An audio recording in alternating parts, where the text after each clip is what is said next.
성경 봉독하겠습니다. 구약성경 창세기 4장 3절에서 7절까지, 창세기 4장 3절에서 7절까지 같이 봉독하겠습니다. 세월이 지난 후에 가인은 땅의 소산으로 제물을 삼아 하나님께 드렸고, 아벨은 자기도 양의 첫 새끼와 그 기름으로 드렸더니 여호와께서 아벨과 그의 제물은 받으셨으나 가인과 그의 제물은 받지 아니하신지라. 가인이 몹시 분하여 안색이 변하니 여호와께서 가인에게 이르시되 내가 분하여함은 어찌 됨이며 안색이 변함은 어찌 됨이냐. 네가 선을 행하면 어찌 낯을 들지 못하겠느냐. 선을 행하지 아니하면 죄가 문에 엎드려 있느니라. 죄가 너를 원하나 너는 죄를 다스릴지니라. 아멘. 자, 우리는 이제 하나님께 매주 또 이렇게 예배를 드리고, 또 우리가 일상생활 속에서도 수시로 예배를 드립니다. 이제 우리에게는 익숙하고 또 당연한 일입니다. 그렇기 때문에 그 예배를 우리가 조금 관행적으로 드리는 그런 성향이 생기기도 합니다. 물론 이제 매번 우리가 늘 경각해서 새로운 마음과 또 새로운 뜻을 갖는다는 것이 그렇게 쉽지는 않습니다. 하지만은 우리가 어떤 상황에서든지 항상 유념해야 될 것, 그것만은 우리가 꼭 기억을 해야 될 것입니다. 그것에 대해서는 그 예배 자체를 하나님이 어떻게 받으시는가, 여기에 관한 그 말씀에 실려 있습니다. 예수님께서 예배에 대해서 이렇게 말씀을 하셨죠. 요한복음 4장 24절에 하나님은 영이시니 예배하는 자가 영과 진리로 예배할지니라.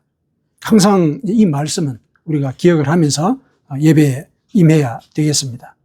하나님은 영이신 것이죠. 그래서 우리의 진심을 원하십니다. 우리 진심도 우리 눈에 보이지 않지요. 그걸 원하신다는 것이죠. 그리고 그 진심은 그분의 영적인 섭리와 구원의 진리를 따라야 하는 것이다. 이러한 상황이 예배 속에서 구현이 되어야 한다. 그런 예배를 하나님께서 받으신다. 그 사실을 우리가 늘 기억을 하십시다. 그런데 이제 그러한 말씀에 비추어 볼 때 오늘 본문은 어쩌면은 반면교사에 해당한다고 볼 수가 있을 것입니다. 이제 본문을 보면은 이제 가인이 이제 하나님께 제사를 드렸죠. 예배를 올린 겁니다. 예배를 올렸는데 가인이 하나님께 올린 그 예배를 사실상 하나님이 받지 아니하셨거든요. 받지 아니하셨다. 왜 받지 않았을까? 그거를 우리가 생각을 해 볼 때 하나님께서 원하시는 그 진정한 예배, 참된 예배가 무엇인지 그거를 우리가 짐작을 해 볼 수가 있을 것입니다. 그래서 더불어서 예수님께서 말씀하신 대로 영과 진리로 올리는 예배가 뭔가, 그것도 오늘 본문을 통해서 같이 한번 살펴볼 수 있을 것 같습니다. 같이 말씀을 묵상하면서 그 뜻을 새겨보도록 하겠습니다. 본문에서 이제 보듯이 이제 이 태초에 벌어진 상황이죠. 이 상황은 가인과 아벨이 하나님께 제사를 드렸습니다. 가인은 곡식과 과일 이런 등등 이런 땅의 소산으로 하나님께 예배를 드렸고, 아벨은 어린 양과 그 기름을 제물로 삼아서 하나님께 제사를 드렸습니다. 그런데 하나님께서는 아벨과 그의 제물은 받으신 반면에 가인과 그의 제물은 받지 않으셨습니다. 그 이유가 우리는 참 궁금합니다. 그 이유를 찾고자 할 때 우선 눈에 띄는 사실은 제물의 종류가 다른 거죠. 다른 종류의 제물을 드린 것이죠. 그러면은 제물의 종류가 달라서 하나님이 어떤 예배는 받고 또 어떤 예배는 받지 않았다라고 한다면은, 그러면 여기에서 하나님이 선호하는 제물이 있는 것인가, 이런 생각을 하게 되죠. 그러나 그거는 조금 관점을 너무 협소하게 본 것이죠. 하나님은 사실상 모든 인류를 창조하셨고 그 모든 인류가 각기 다른 언어와 각기 다른 문화에서 살도록 허락을 하셨거든요. 그러면 거기에 맞는 예배를 드리는 것, 그거는 하나님께서 허락을 하신 것이죠. 제물의 종류가 문제가 되는 건 아니라는 거죠. 제물의 종류 때문에 그러하다라면은 하나님께서 구약 성경에 그 율법에 말이죠, 이렇게 말씀하지 않으셨겠죠. 구약에 특히 그 레위기 2장을 보면은 곡물 제사에 대해서 상세하게 얘기하고 계시거든요. 곡물을 제사를 올릴 때는 이렇게 해야 된다. 곡물도 받으신다는 거잖아요. 양만 받으시는 게 아닌 거죠. 곡물도 받으시고. 문제는 이제 거기에 마음을 실었느냐, 정결한 마음을 실었느냐, 그걸 보시는 것이죠. 그리고 양들에 대해서도 하나님께서는 이사야 선지자를 통해 가지고 나는 그 양들과 목축에 우는 소리에 신물이 났다. 그 갖고 오지 마라. 내가 뭐가 부족해서 그런 짐승들을 너희들에게 요구하겠느냐. 가지고 오지 마라 그래. 그런 걸 가지고 와서 내 앞에 서가지고 두 손을 올려서 그 손에 너희 피가 묻은 것도 보지 못하고 나한테 간구를 하고 예배를 드리는 거, 그거는 너희들이 나한테 예배를 드리러 온 게 아니고 그냥 내 마당만 밟을 뿐이다. 이렇게 얘기를 하셨거든요. 그러니까 제물의 종류가 문제가 되는 게 아니에요. 제물의 종류가. 그러면은 하나님께서 가인의 이 예배를 받지 않으신 그 이유가 제물의 차이 때문에 그렇다. 이렇게는 얘기할 수가 없는 것이죠. 그러면은 또 다른 이유가 뭘까? 그걸 살펴볼 때 오늘 본문을 보니까 하나님께서 제사를 받으실 때 이렇게 받으세요. 4절에 보니까 여호와께서 아벨과 그의 제물은 받으셨으나 가인과 그의 제물은 받지 아니하신지라. 그러니까 예배를 드릴 때, 제사를 올릴 때 하나님은 제물만 이렇게 받으시는 게 아니라 그 사람도 받으신다는 거죠. 그 사람도. 그러니까 문제가 여기 있는 거죠. 사람을 받으시는 거예요. 진심을 받으시는 거죠. 제물만 보시는 게 아니라. 왜 그걸 우리가 짐작을 할 수 있느냐 하면은 뒤에 나온 내용들을 보니까 가인이 하나님께서 예배를 받지 않으신 것에 대해서 화를 냈잖아요. 화를 냈거든요. 화를 내서 하나님께서 이어서 이런 말씀을 하시죠. 왜 네가 화를 내느냐? 화를 내느냐? 안색이 변하면 어찌 됨이냐? 그러시면서 네가 선을 행하면 어찌 낯을 들지 못하겠느냐? 이런 말씀을 하시거든요. 그러니까 이 문제가 있는 거예요. 그러니까 예배하러 온 그 자리에 이런 마음이 없었다는 거죠. 그러니까 선을 행하지 않고서 어떻게 나한테 예배를 드리라 했느냐? 이 말씀을 하시는 것이죠. 그러면 이제 여기서 이런 생각을 하게 될 겁니다. 하나님께서 선을 행하면 어찌 낯을 들지 못하겠냐 이렇게 말씀을 하신 걸 보니까 선행을 해야 우리가 예배를 제대로 드리는 것이구나. 이렇게 이제 생각을 할 수가 있죠. 그런데 이거는 이제 우리말 번역상 이제 그런 약간의 오해를 일으킬 수 있는 문제가 있습니다. 물론 선행을 해야죠. 일상을 살아가면서. 선하게 살아야죠. 그거는 기본 전제예요. 기본 전제. 선을 행하는 그런 마음이 있기 때문에 하나님을 찾는 거거든요. 예배를 드리는 데서 기본 전제로서 깔려 있는 거예요. 그거는. 깔려 있는데 예배를 받고 안 받고에 결정적인 영향을 끼친다고 했을 때 이 선을 행하는 것. 요거는 또 다른 의미가 있는 거예요. 그래서 원어를 이렇게 살펴봤더니 선을 행한다. 이거는 우리말로 번역을 해서 선을 행한다라고 얘기를 했는데 이거는 좋다라는 얘기예요. 선을 행한다는 얘기는. 원어를 보니까 좋다.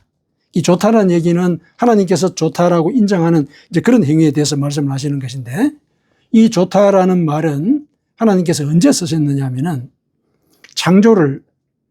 천지 창조를 하셨잖아요.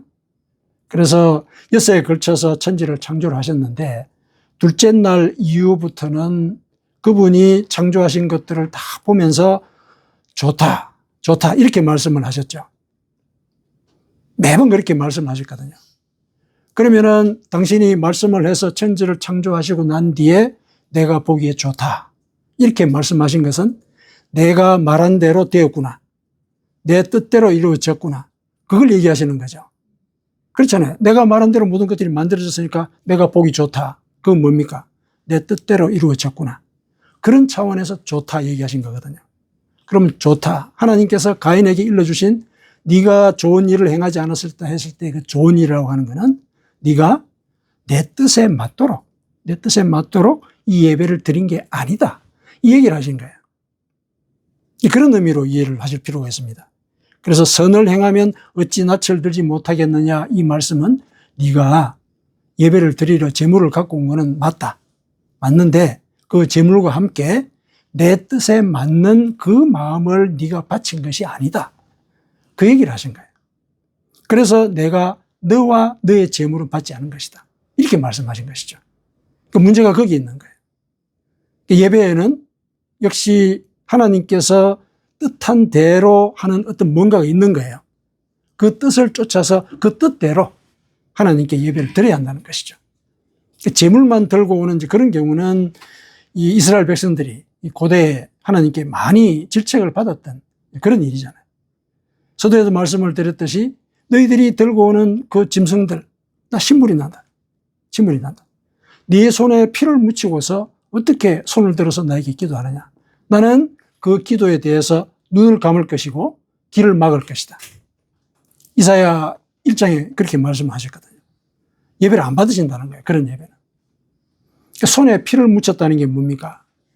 손에 피를 묻혔다.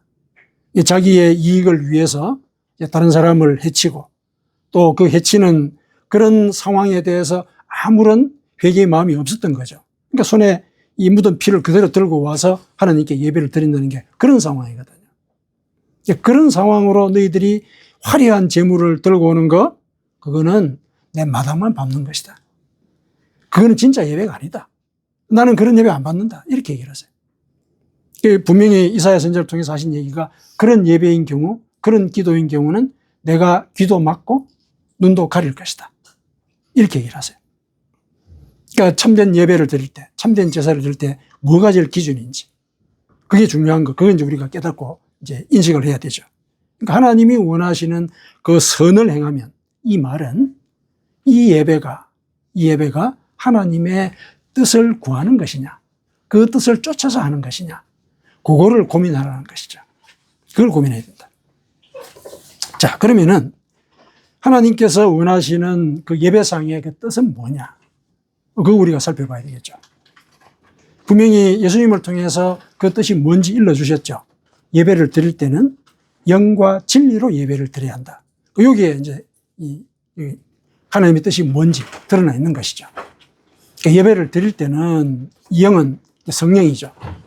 성령이 인도하시는 그런 상황이 전개되어야 된다. 이런 얘기를 합니다. 성령께서 우리 속에 와서 우리의 존재를 거듭나게 하는 그런 역사, 그것이 확인되는 그런 상황, 그게 전제가 되어야 예배를 드릴 수가 있는 것이다. 사실상 진심을 바치는 그 예배라는 것은 성령이 내 속에서 역사하셔서 내 속에서 예를 들어서 손에 피를 묻힌 것, 이거를 바라보고 회개하고 깨끗한 마음으로 하나님께 간구하는 그런 과정을 거쳐야 하는 것이다. 그 얘기를 사실상 예수님을 통해서도 일러주고 있는 것이거든요. 그래서 성령이 우리 속에 와서 하시는 일, 그거는 예수님께서 우리에게 일러주신 것, 그 말씀에 기반해서 따져볼 때 앞서 말씀하신 대로 우리가 우리 자신을 돌아보는 일, 그걸 먼저 해야 된다는 것, 그걸 갖고 우리가 알 수가 있습니다. 성령이 우리에게 와서 하시는 일이 있지 않습니까? 예수님께서 일러주셨죠. 성령이 너희에게 임하시면은 세 가지를 일러주신다 그랬죠. 세 가지를. 죄에 대해서, 의에 대해서, 심판에 대해서 너희들을 책망할 것이다. 이렇게 얘기를 하거든요. 책망한다는 얘기는 눈이 번쩍 뜨이도록 가르칠 것이다. 이런 얘기거든요. 눈에 번쩍 뜨이도록. 그렇게 너희들을 가르치시는 성령의 역사가 네 마음속에 이루어져야 그 예배가 영으로 드리는 예배가 되는 것이다. 그 얘기를 하는 거죠. 죄에 대해서 가르친다는 게 무엇이겠습니까? 우리의 삶을 돌아보라는 얘기죠. 말씀을 따라서 내가 살았는 것인지. 그리고 보다 더 본질적으로 죄라고 하는 거, 그거는 하나님을 믿지 않는 것인데 뭘 믿지 않느냐?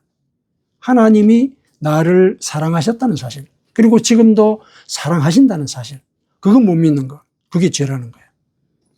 그게 죄거든요. 예수님께서 그런 암시를 주셨죠. 죄에 대해서 성령이 너희에게 일러주는 그 내용이 뭐냐면은 바로 죄라는 거는 너희가 하나님을 믿지 않는 거다. 이렇게 얘기를 하셨거든요. 요한복음 16장에 그렇게 말씀을 하고 있습니다. 그러니까 그 죄, 내가 과연 하나님을 믿는가?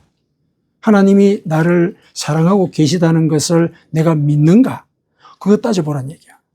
그런 생각을 갖고 예배에 임하거나 일상을 살았는가? 그거 따져보란 얘기죠. 그런 생각이 없이 오는 거, 그 영으로 드리는 예배가 아니라는 거죠. 물론 거리가 쉽지가 않죠. 우리 속에는 사랑받지 못했다는 것에 대한 기억과 또 상처들이 많죠. 그리고 일상을 바쁘게 살다가 보면은 그런 생각을 못하고 지낼 때가 많거든요. 많거든요. 그런 경우에 사실은 성령의 역사를 간구해야 되는 거죠. 내가 못하니까 성령님 저의 믿음을 새롭게 하옵시고 제가 당신의 사랑을 받는 자라는 사실을 영혼 깊숙이 느낄 수 있도록 확인할 수 있도록 제 영혼을 가르쳐 주시옵소서. 이런 간구를 해야 되는 것이죠. 그렇게 간구를 할 때 성령이 가르쳐 주십니다. 그건 하나님이 약속하신 것이거든요. 약속하셨어요. 성령이 너희에게 임하도록 간구를 하면은 성령이 너희들에게 오실 것이다. 예수님이 말씀하신 거거든요. 악한 아버지라도 자식에게 좋은 걸 줄 알거든. 하물며 너희 하늘의 아버지가 너희에게 성령을 주지 아니하시겠느냐. 누가복음 11장 13절에 그렇게 나오죠. 실제로 예수님께서 그렇게 말씀을 하셨거든요. 내가 하나님을 사랑의 아버지라고 고백을 하고 그리고 성령을 요구하면, 간구하면 성령을 보내주신다는 거죠. 이게 중요해요. 하늘 아버지가 이렇게 얘기를 해요. 내가 과연 하나님을 사랑의 아버지로 알고 있느냐. 이거 중요하다는 얘기예요. 그런 마음으로 제게 성령을 보내주십시오. 기도하라는 얘기죠. 그래서 내 속에서 죄에 대해서, 의에 대해서, 의라고 하는 것은 내가 의롭지 않다는 거, 내가 의로운 존재가 아니라는 거, 그걸 인식하는 거예요. 이걸 깨닫게 하는 거죠. 심판에 대해서는 예수님께서 이미 죄를 심판하셨다는 거. 그래서 내가 그분의 그 부활의 역사를 믿으면은 나는 이미 거듭난 자라는 거.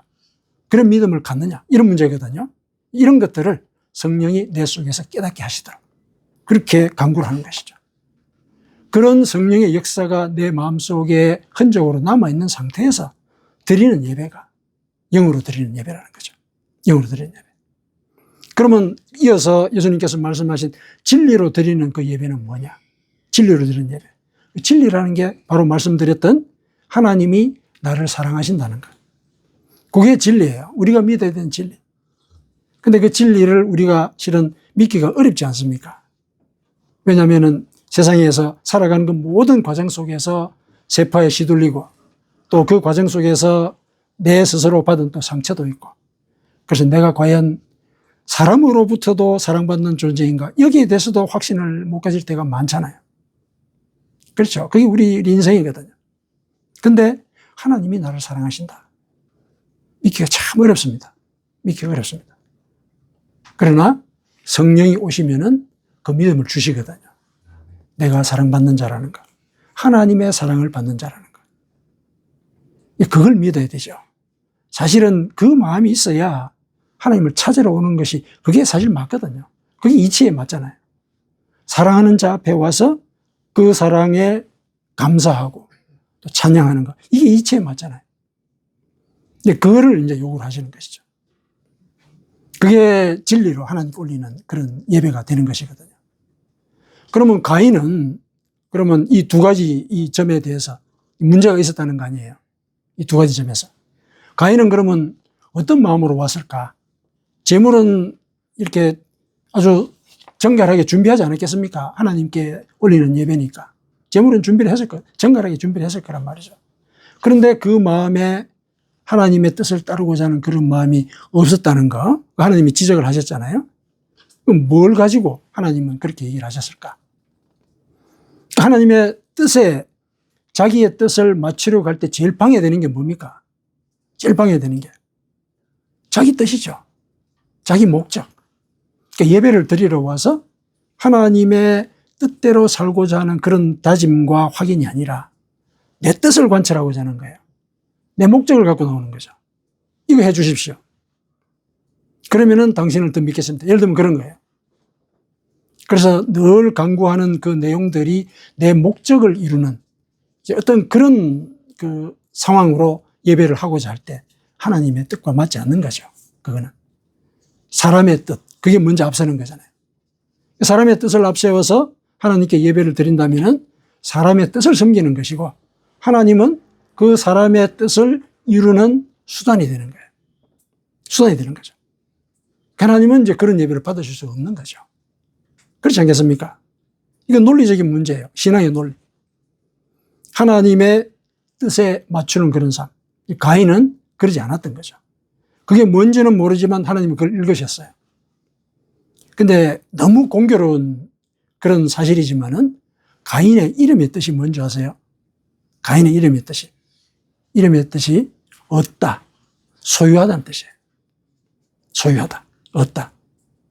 가인은 이 땅에 태어나가지고 실은 그 소유에 집착하는 그런 삶을 살았다고 우리 해석을 할 수가 있는 거죠. 가인이 어떻게 살았는지 그건 이후의 삶 속에도 드러나지 않습니까? 분명히 방랑을 할 것이다. 사실은 돌아다니라. 돌아다니면서 너의 죄를 참회하라. 하나님이 그렇게 얘기를 하셨잖아요. 그랬는데 성을 짓고 거기서 살잖아요. 자기의 세계를 만들어버리죠. 가인은 사실은 그 심중에 그런 뜻이 공고했던 거예요. 자기의 목적을 이루고자 하는. 그 이름 속에 암시되어 있는 그런 상황을 그대로 실현해 버린 거죠. 그래서 예배를 드릴 때도 그걸 먼저 앞세운 거예요. 내 목적을 이루어 주십시오. 그런 의도로 제물을 들고 왔다는 거예요. 그렇게 해서는 안 된다는 거죠. 진실하게 올리는 그 참된 예배는 예수님을 통해서도 일러주신 대로 성령이 우리를 거듭나게 하는 그런 체험과, 그리고 그 체험으로서의 결과를 내 인식 속에 나는 하나님의 사랑을 받는 자라는 것. 이런 인식을 갖고 하나님께 예배를 드려야 그게 참된 예배다. 이렇게 이제 일러줄 수 있으신 거죠. 그런데 이게 이러한 이 형식을 갖춘 예배 속에서만 이루어지는 그런 상황의 조건이냐? 그건 아니죠. 우리 일상 삶 자체가 예배가 돼야 되는 것이죠. 교회에서 생활 다르고 또 밖에서 생활 다르고 그러면은 이거는 일치하는 게 아니죠. 내 삶 자체가 일치하는 삶이 아닌 거예요. 내 삶 자체가 일치하지 않는데 어떻게 하나님과의 뜻을 일치하게 살겠다고 생각할 수가 있습니까? 재물이 예를 들면 정성껏 준비된 것이라면은 내 마음도 사실은 정성껏 준비될 때 그 재물이 연락이 되는 게 아니겠습니까? 뭔가 일치되는 게 있어야 되는 거죠. 예배라고 하는 것은 기본적으로 하나님의 뜻과 일치하느냐, 내가 말이야. 나의 뜻이 하나님의 뜻과 일치하느냐, 그거를 확인하는 과정이에요. 그걸 확인하는 과정. 이게 진실한 예배거든요. 그렇다면은 교회 안이나 교회 밖이나 어디서나 하나님의 뜻은 섭리하시는 것이기 때문에 그 뜻을 쫓아서 살아야 되는 것이죠. 그러면은 어떻게 하는 것이 구체적으로 그 하나님의 뜻을 찾는 것이냐, 일상생활 속에서. 거기에 대해서도 성경은 일러주고 있죠. 뭐 여러 가지 상황들이 있을 수 있지만 예를 하나 들어보면 이겁니다. 항상 기뻐하라. 쉬지 말고 기도하라. 범사에 감사하라. 이것이 예수 그리스도 안에서 너희를 향한 하나님의 뜻이다 이랬죠. 이게 하나님의 뜻이라고 일러주셨잖아요. 그래서 항상 기뻐하라. 이 기뻐하라는 말씀은 여러 가지 의미로 해석을 할 수가 있겠지만은 우선 우리가 하나님 앞에 온다는 것은 죄를 회개하는 것을 전제로 하잖아요. 그 차원에서 기뻐함을 연결을 시킨다면은 이 항상 기뻐하는 것은 우리가 일상생활을 할 때 늘 죄의 유혹을 받을 수가 있단 말이죠. 그 죄의 유혹을 기쁘게 이기라는 얘기예요. 기쁘게 이기라는 얘기죠. 왜냐하면은 그 죄의 유혹보다도 더 큰 사랑을 그분은 나에게 주시는 것을 내가 믿기 때문에. 그래서 그런 죄의 유혹에 시달리지 말고 오히려 기꺼이 이겨내란 얘기죠. 이겨내라. 쉬지 말고 기도하는 건 뭡니까? 하나님께 기도하는 내용들이 있죠. 물론 이제 우리가 영과 진리로 예배를 드린다고 해서 그러면 물질적인 필요에 대해서 기도하지 말아야 되냐? 그 얘기는 아니에요. 그 얘기는 아닙니다. 우리가 물질적으로 곰핍하고 어려운 일들이 생기면 하나님께 간구하는 거? 그거 맞죠? 가장 솔직한 기도이지 않습니까? 맞습니다. 근데 그런 기도를 할 때 그게 주가 되면 안 된다는 얘기죠. 하나님의 뜻을 먼저 구하라는 얘기예요. 뜻을 먼저 구하라는 얘기죠. 그래서 기다리게 하시는가 보다 바로 이루어지지 않으실 때는 하나님의 뜻이 뭡니까? 기다리면서 기도하는 거죠. 그게 쉬지 말고 기도하는 거예요. 쉬지 말라는 거는 낙심하지 말라는 얘기예요. 낙심하지 말라. 그래서 하나님을 믿는다면은 하나님이 나를 통해서 반드시 일을 이루실 것이다. 이런 믿음을 내가 증명을 해야 되는 거예요. 그게 기도를 지속하는 것이죠. 기도를 지속하는 것. 그렇게 기도를 하는 것이 쉬지 않고 기도하는 거예요. 그 다음에 범사에 감사하라는 거. 우리가 범사라 그러면은 여러 가지 일들이 있지만 범사의 대표적인 사례로서는 괴로운 일이죠.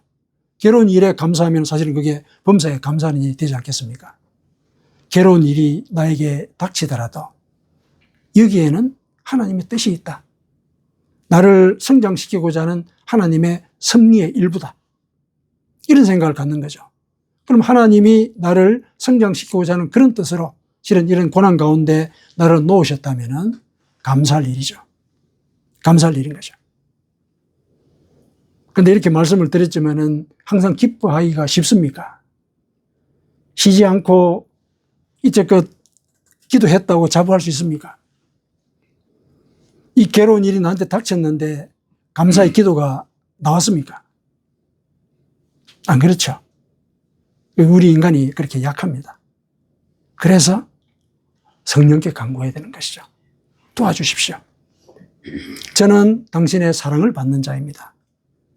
이 믿음이 흔들리지 않도록 성령님 도와주시고 믿음을 새롭게 하옵소서.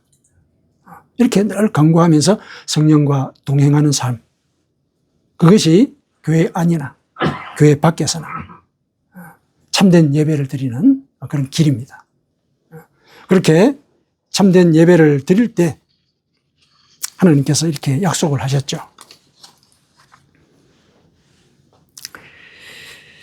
너희가 즐겨 순종하면 하나님의 뜻에 합한다는 얘기죠. 순종이라는 것이. 그렇지 않습니까? 순종이 그런 거죠. 하나님의 뜻에 합하는 그런 삶을 즐기면은 땅의 아름다운 소산을 먹을 것이다. 이 땅에서의 삶에 대해서도 하나님이 인도하신다는 얘기죠. 인도하신다. 너희가 거절하여 배반하면 칼에 삼켜지리라. 여호와의 입의 말씀이니라. 이런 약속을 우리에게 주셨습니다. 그래서 우리가 살아가는 그 모든 삶의 과정이 하나님께 영과 진리로 올리는 예배가 되는 그런 삶을 함께 살아가도록 하십시다. 아멘.